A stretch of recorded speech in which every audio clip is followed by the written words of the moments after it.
नमस्कार दर्शक बंधु ओ India channel national weather bulletin को आपण को स्वागत। अति भीषण बात्या वर्तमान देश आड़ को माड़ी आसुची। आंध्र उपकूल को माड़ी आसुची बड़ बात्या मोन्था एवं यह केउ राज्य रे मोथिबो ताहाकु नै कि वर्तमान कल्पना जल्पना आरंभ हो जाईछि। कुआ जाउछि ओडिसा रे प्रबल वर्षा हेबो। आपण मोबाइल स्क्रीन देखि परथिबे साइक्लोन स्टॉर्म मोन्थार एही रूप। तेबे दर्शक बंधु आसंता आलोचना करबा आगामी 24 घंटा पई केमिति रहबो सतर्क सूचना बात्या मोन्थार कौन रहिबो रूपरेख आपण देखंतु। धीरे धीरे वर्तमान यह आपनकर ओडिसा आंध्र आड़ को गति करुछि साइक्लोन स्टॉर्म मोन्था एवं भीषण बात्या भाबरे यह आंध्र उपकूल रे लैंडफॉल करिबो बोली जा वर्तमान सूचना मिलुछि।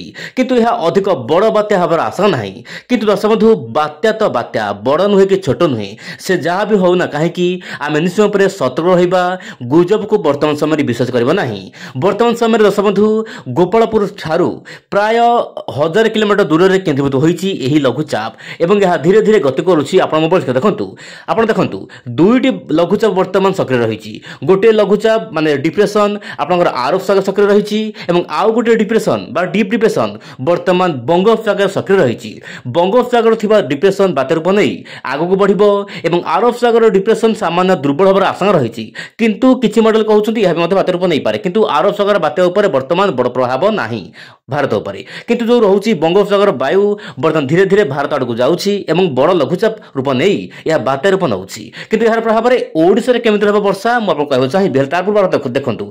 भारत महासागर दर्शक बंधु दुईटी लघुचाप वर्तमान सृष्टि होईछि। गोटिए बात्या आपनकर जो रहउछि माडघासाड आड़ को जाउछि आउ गोटे लघुचाप मध्ये सृष्टि होईछि आपन जो रहउछि मध्य भारत महासागर रे वर्तमान सक्रिय रहिछि। किंतु बड़ खबर हेउछि जो आरब सागर सिस्टम एहा जगु वर्तमान एही लघुचाप माने जो बंगोपसागर थिबा डिप्रेशन अधिक घनीभूत होई न पारे बोले जहा वर्तमान किछि मॉडल माने आकलन करूछंती। तथापि यह भीषण बात्या रूप नै पारे एवं यह प्रभाव रे जो रहउछि विशाखापट्टनम रु नै कि आपन जो रहउछि गंजाम गोपालपुर पर्यंत प्रबल अति प्रबल स्थान विशेष रे एक्सट्रीम रेनफॉल माने अति प्रबल वर्षा हेबो। एबे दर्शक बंधु आपण देखि पारथिबे बादल स्थिति वर्तमान बादलर घनत्व बा वर्तमान मेघखंड एकत्रीकरण होउछंती। ता माने एही जो अवपात धीरे धीरे बात्या आड़ को जाउछि एवं यह आपण देखंतु यह आंध्र आड़ को जाउछि जहा पई कि आंध्र प्रदेश रे प्रबल वर्षा हेबो।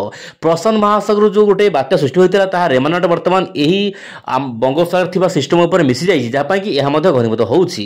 किंतु अधिक वर्षा आपण जो रहउछि काकीनाडा आखपाख अंचल रे अति प्रबल वर्षा हेबो। सेबरे आंध्र प्रदेश रे विजयगड़ा ता सहित जो रहउछि आपनकर यह आखपाख जिला गुडी मध्ये अति प्रबल वर्षा रहि पारे।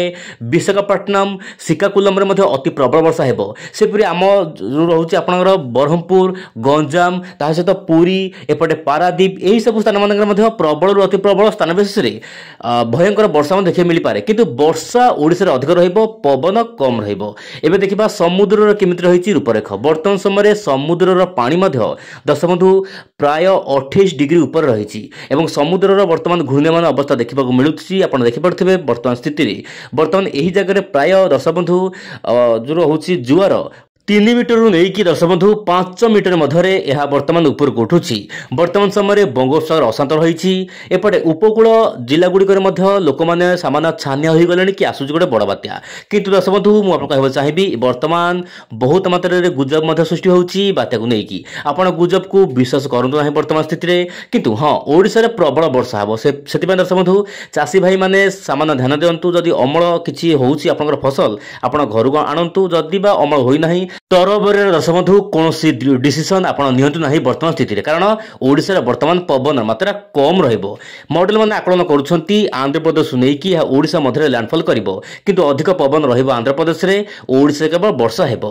तबे नापजिम मॉडल मध्ये आकलन करूछि वर्तमान समय गोटे बड़ बात्या होई पारे। दर्शक बंधु आपण देखि परथे मोबाइल स्क्रीन रे मॉडल माने वर्तमान एग्रीमेंट कलेनी कि हां बात्या हेबो लघुचाप हेबो एवं लघुचापरु बात्या बात्यारु भीषण बात्या होई पारे। किंतु अति भीषण बात्या हबर आशंका वर्तमान सभार नाही। जेहेतु दर्शक बंधु आरब सागर वर्तमान डिप्रेशन रही डिप्रेशन बंगोपसागर बात्या को सामान्य दुर्बल कर दउछि। सेतिपय दर्शक बंधु वर्तमान चिंता करबार कोनोसी आवश्यक नाही।